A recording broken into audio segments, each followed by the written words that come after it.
Welcome back, Candle Boys. Today we're checking out the newest episode of Dandadan. How'd you feel, man? Hey, man. This man Okarun, bro. This man is finally a skilled bandit. Just took a couple training arcs in one day. Which is where I'm like, honestly, he called for that. Either, I guess when you're training with your life on the line, you're going to have to learn, like, right quick. It wasn't even like a regular training arc for him. Them music heads was really about that. Like, they was trying to murder him the whole time. So we had to do it twice?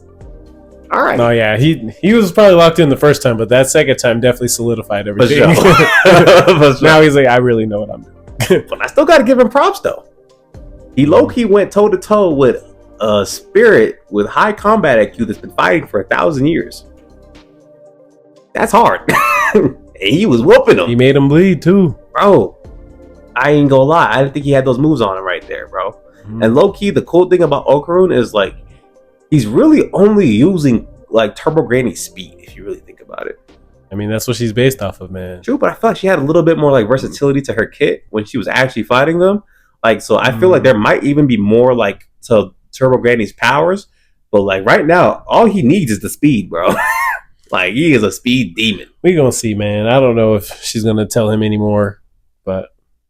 See, and that's what scares me too, bro. Because I feel like right now we like in this like happy place where everybody gets along, but like Turbo Granny's still Turbo Granny. You know what I'm saying? She ain't never really changed. She said, "I'm tired of you turds, man." Right. I was like, oh, all right. Yeah, bro. Like I feel like trusting Turbo Granny is like trusting Sukuna.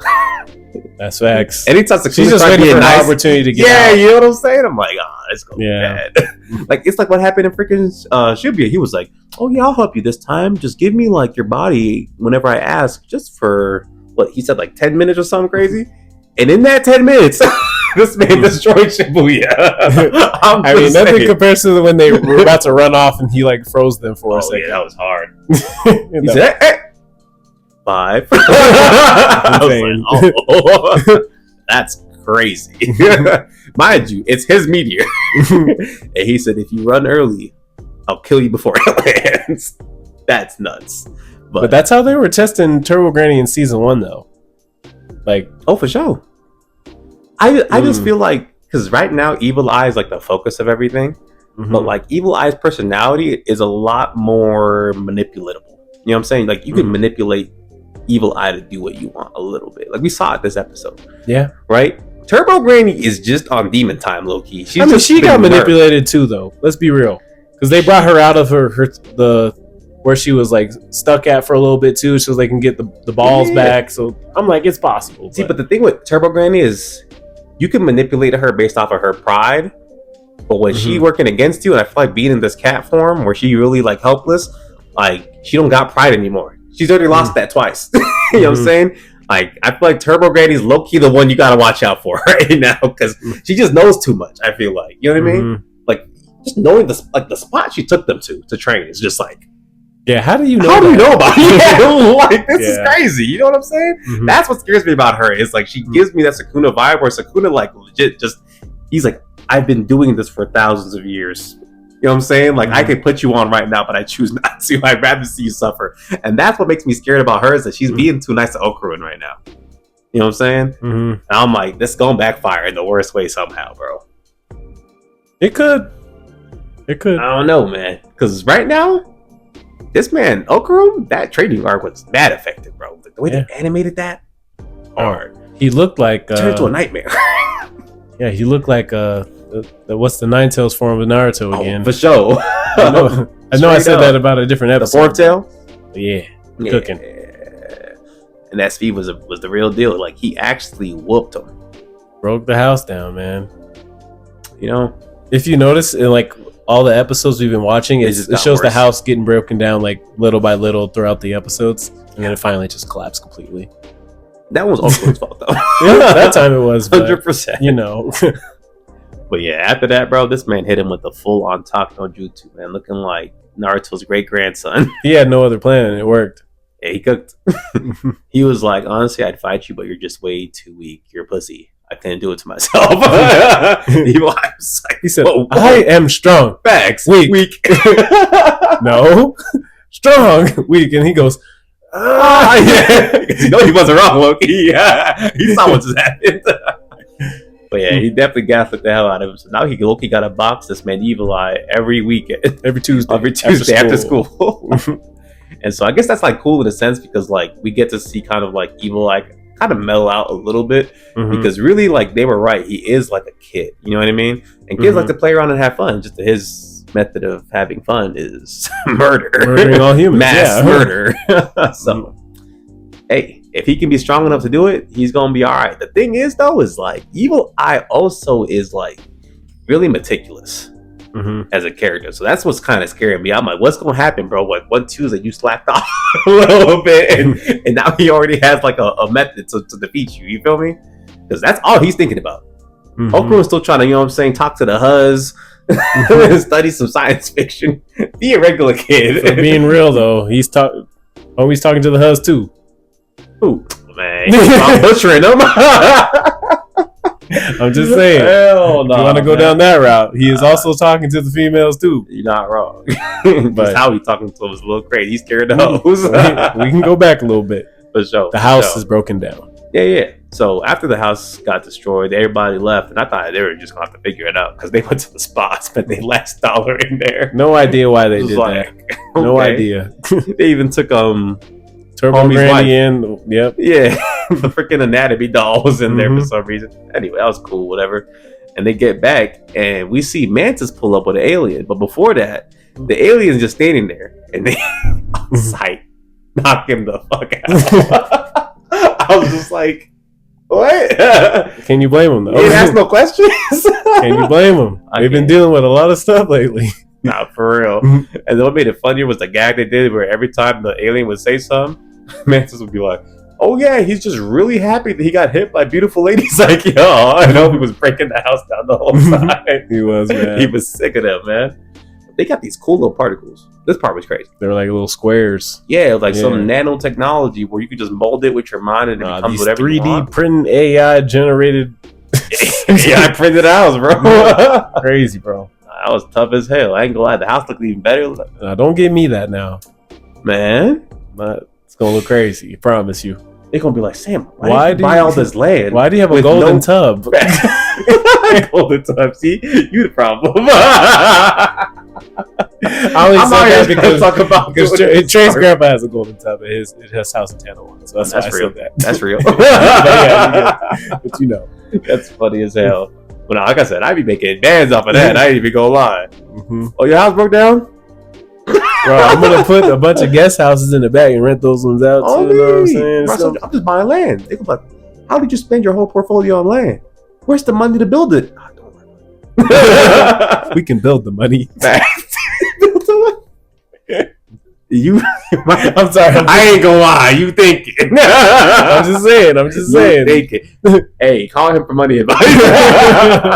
That's tough. But that's so smart. Why did they just do that? I was kind of bad now. That's way smarter than building the house. I would have just rented out 10 mil. Either way, man. They did what they had to do, man, and everybody kind of helped, like, put the house back together. Little alien dude, Loki broke a window, but they fixed it because you could just. Bro, no, he threw that right through the window, bro. he hates that, bro. Walked right back up. Bags. Anyway, he said he's so happy and honored to be here. Yeah, nothing else to throw. That's why he just sat there like, for sure. But it was cool, you know what I'm saying? It was good to see, like, kind of the connection that they've already been making as well, kind of like come back and help them out. Because honestly, I don't know how much it would have cost, but it sounded like Grandma was like, hey, we gonna be homeless. Bro, they built the house and she said, I still can't make lunch. Bro, like, she ain't got no money, bro. She done. Wild. But yeah, they did what they had to do. And then the funny thing is, Gigi left a minute ago. So when he pulled back up with his parents, bro, they had all these materials to build the house with him. The fact that they was going to made him run too, by the way. It was his fault, technically. That's crazy. It is his fault. You're right. But still, that's crazy as hell. Because he was doing it.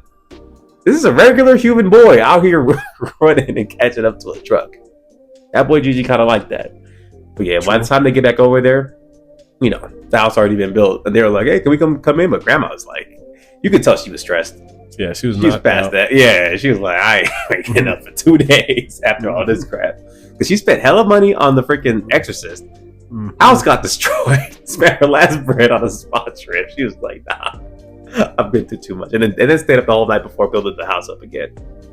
I get it, man. Give her some rest. But at this point, Okarun and them had actually already left, and that was also kind of a funny moment where like homegirl was trying to be like, "Oh, like is that all you have to say?" Like Loki hitting. I don't know what they was. No, that happened on the first time they left, though. Yeah. But yeah. Well, I'll say that because we're about to talk about what happened with Gigi. Oh, okay. But other girl was like, "Hold up, you trying to mess with my man in front of me?" That was wild. So she completely cockblocked that whole situation, and they did. This time around, Gigi's the one leaving, and so him and her start walking away. And he explains to her like, "Hey, yeah, I've turned into Evil Eye a couple times, and it was fine. 3 times." Yep. And so I guess like whenever it turns to Evil Eye, because like people can't see. This is what I always forget. Yeah, I thought they could, but yeah, no, you're right. He just looks like Gigi. It's just he be talking hella crazy. You know what I'm saying? Mm-hmm. And so they end up walking around their little neighborhood, and so they look like they're about to have a moment too. Gigi was like, "Are you in love with anybody?" And like she her brain stopped working. So I was like, "Oh, so you're not even loyal right now. What's going on here?" But before he could even go any further, I forgot Gigi has it like that. Boy got surrounded with like 8 shorties, all trying to share treats and shit with posing for him, bro. He hit him with a little bro. I was like, okay, I see you. That man's got it on him. You know what I'm saying? And so she's over here like, "Oh, that's so stupid." Like she's low-key about to just dip on him. But the one of the girls handing him a drink, he drinks it and turns to Evil Eye on the spot. And this part took me out, bro, because Gigi was talking to the girls a second ago. They were like all loving it. And he was like, "Y'all trying to get butchered." They're like, "What do you mean by that?" I like that though. Oh, me. They was looking kind of with it, but they're confused. And so Shorty takes Gigi out, and she was like, "You know what? I'm gonna just take this dude away, bro." And she goes to a vending machine so she can get some hot water or some sort of hot drink, and everything sold out, bro. Honestly, everything they had throughout that whole everywhere she went to go find something hot, it was sold out. So she had to hang out with this man Evil Eye for the whole day. He was just talking crazy, bro. It was like the weirdest slice of life episode I've ever seen in my life from this point. The soccer field? Yeah. Soccer field was hard. Goodness. But anyway, like I said, bro, that was really crazy because this man legit, he wasn't even scoring the ball, bro. He was scoring the players. Bro, yeah, he kicked all of them in there. It was insane. But either way, man, I feel like by the end of the episode, we end up finding out that this man's balls, this man Okarun's balls are still out there because this has been the whole floating around, bro. Yep. Floating around. And somehow they've been apparently haunting somewhere. So I'm like, are these men's balls the One Piece or the Dragon Balls? What's going on? How is this man? I don't understand the concept of how this is a problem to this day. Because he should be strong enough, I feel to just go get him at this point. No, yeah, 100%. I just don't think he just knows where it is, and I think Turbo Granny just doesn't want to tell him either. That's probably what it is. Because Turbo Granny knows where it is. She knows where all that is. She just doesn't care. Yeah. Which is why, like I said, it always makes me suspicious whenever she does say something that's helpful. You know, mm-hmm. There's cost to this that we're not going to see yet. But pretty much aside from that, that was pretty much the end of the episode. We end up getting introduced to this new character because his name was Kinta. Mm-hmm. He walks up to a Okarun. He's like, "Oh, you're my enemy," and I'm like, "Here we go, man." I wonder why. Yeah, we're gonna see what's going on with him, man. But y'all let us know what y'all thought of this episode. As far as a rating, honestly, this episode was all over the place. I give it an 8 though. I'm gonna give it an 8.5. Yeah, it was solid. It was definitely solid. Oh, sorry, our dog is running around right now. But that's pretty much it, man. Y'all let us know what y'all think of the episode down below. Like, comment, subscribe, and we'll catch y'all. Peace.